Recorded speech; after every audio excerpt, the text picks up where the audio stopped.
Okay, so back with St. Joseph's Catholic Church Choir, and as the fifth wheel, I'm hoping that they can use a second soprano so that if the lead soprano takes second because she's more professional as a sight reader, I'm hoping that this doesn't provoke jealousy toward me when I take first, because the first sopranos are usually termed diva, um, because they get all the highest notes, etc. But they have the easiest job of holding the melody.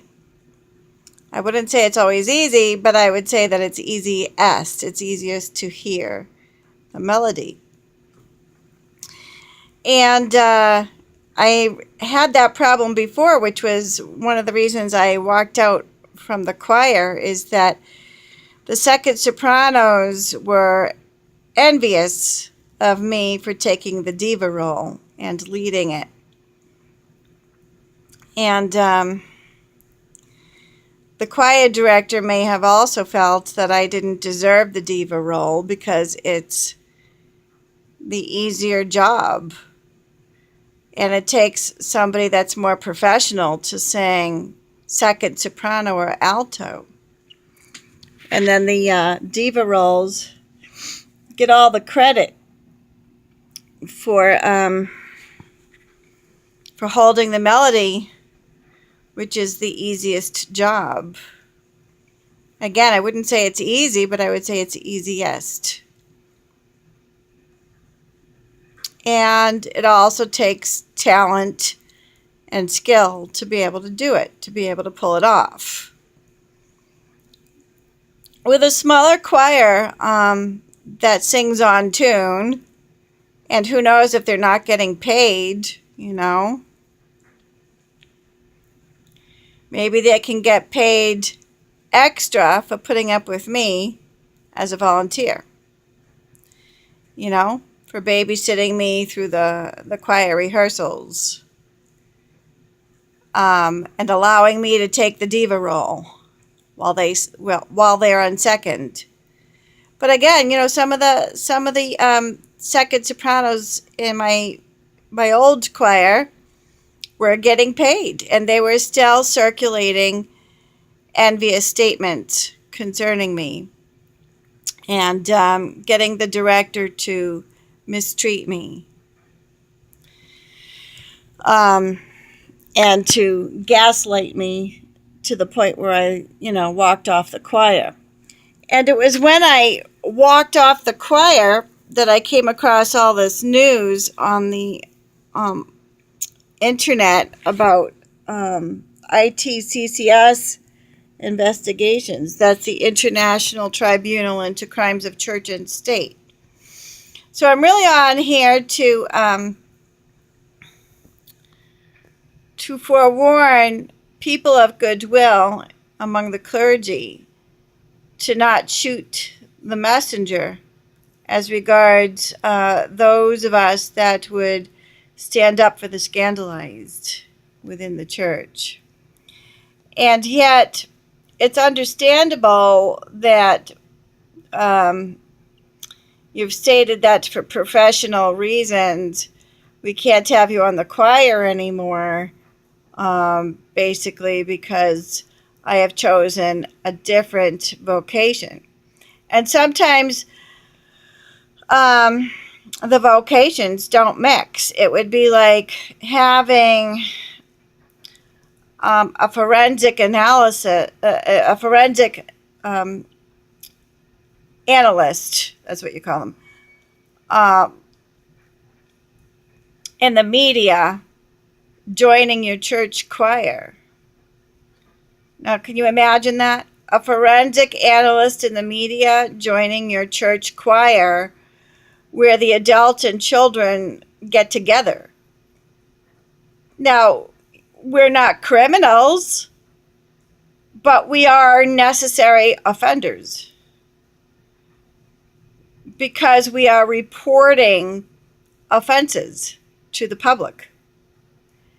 And the citizens have, in this day and age, been encouraged to take on this role that really belongs with those who are certified.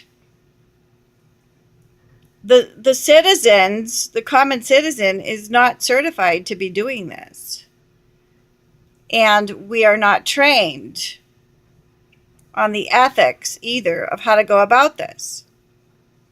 And we are just encouraged to keep on reposting, and reposting, press the share button on the news, the alternative news and the mainstream news, both which are in sync these days. And the only place we normally can, share this stuff would be on social media of various sorts, whether that be Facebook or Twitter or, and so that's probably why the deep concern is that, some of us are seen as weirdos for having this type of a focus, for being at all concerned with this type of news, while the majority of people just pretend it doesn't exist, look the other way, and say, oh, well, there's nothing I could do about it, just enjoy my life as if this were not happening. But for me, these are things I had not considered. I'm not desensitized to it because I wasn't in the habit of watching the news. And so when I got this LG tablet and I'm looking for Catholic music to upload, and I'm coming across this type of stuff for the first time in years, I was floored. I just didn't know that this kind of thing even went on. And so we're talking about those of evil will who scandalize other people for their jollies. And I have to say that that either it's false reporting, and that those who are falsely reporting are psychopaths for dreaming this stuff up and pulling this kind of a prank on society, or this stuff is really going on, and there's more evidence to suggest the latter. These things are really going on, and the abusers get their jollies by scandalizing other human beings, many of them youngsters. And what I want to reassure the victims of, if you have survived this and are hearing this, which I don't get very many viewers, so maybe eventually you'll hear this, is that God did not create us as human beings with this type of an inclination. So that the devil made us do it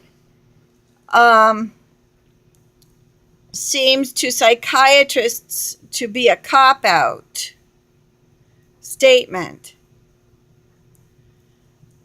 I'd like to suggest that it is not necessarily a cop-out statement, because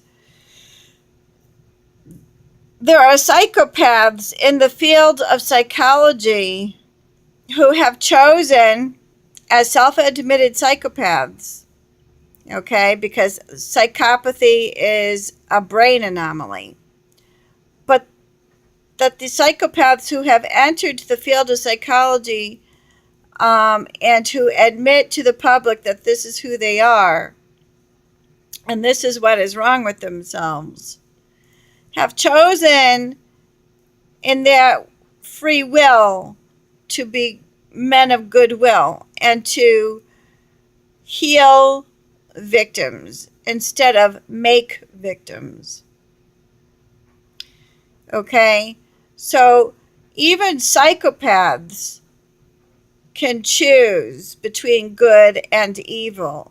And so I want to suggest to you that God did not create human beings with this inclination toward evil. But God did, however, give us the free will to choose whether or not we are influenced by Satan. And Satan has chosen to distort the desires of humanity. And so there's nothing natural about what these scandalizers are doing to one another when they are making victims, when they are making slaves, when they are skewing the desires of man toward women and children and toward other men. And so that's what I need to put out there, that yes, it's difficult to mix vocations. And so for this reason, I have chosen a more secluded choir that doesn't involve the youth. But at some point, when it becomes God's will again for me to rejoin the adult and youth choirs combined, I'd like to be able to do so. But in the meantime, there's no Corey to be found on me because I'm innocent. You cannot seal a court record unless the charges were bogus. And there were no charges with me as pertains to the youth, in my relationship with the youth.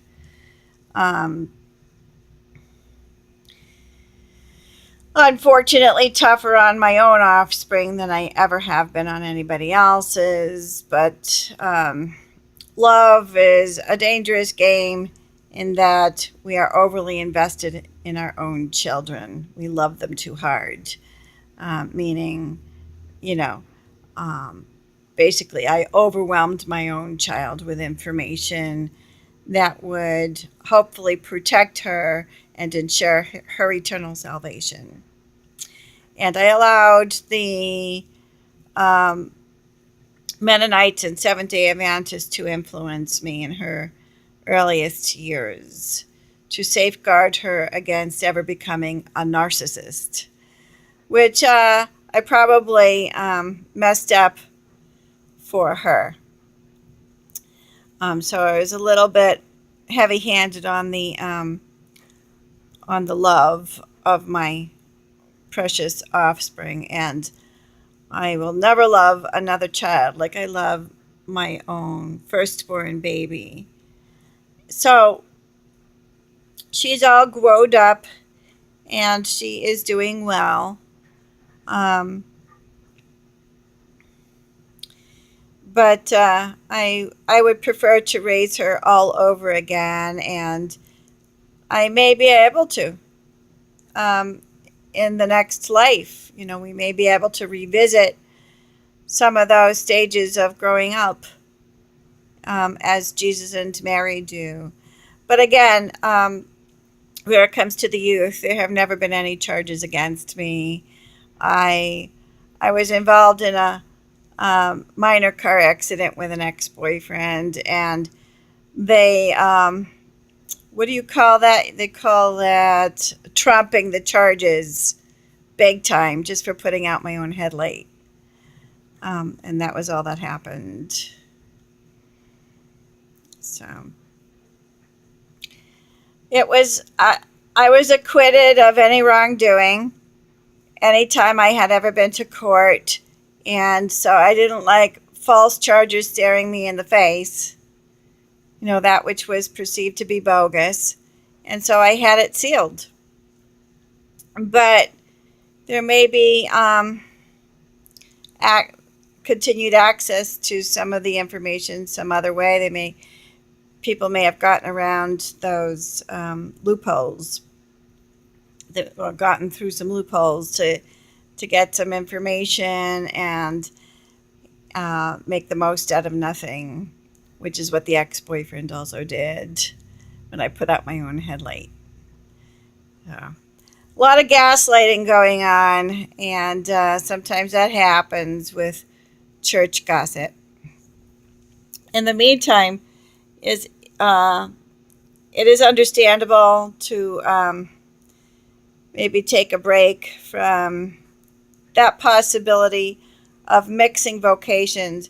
One of my vocations would be to defend the youth and to make it known in the church and in the world that these things are happening, and that and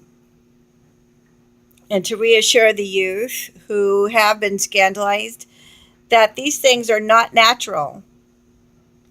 Um, and there is no inclination that God gave to us that looks at all familiar with what you're experiencing.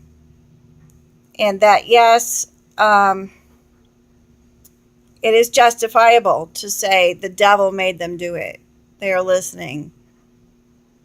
They are listening to something reptilian.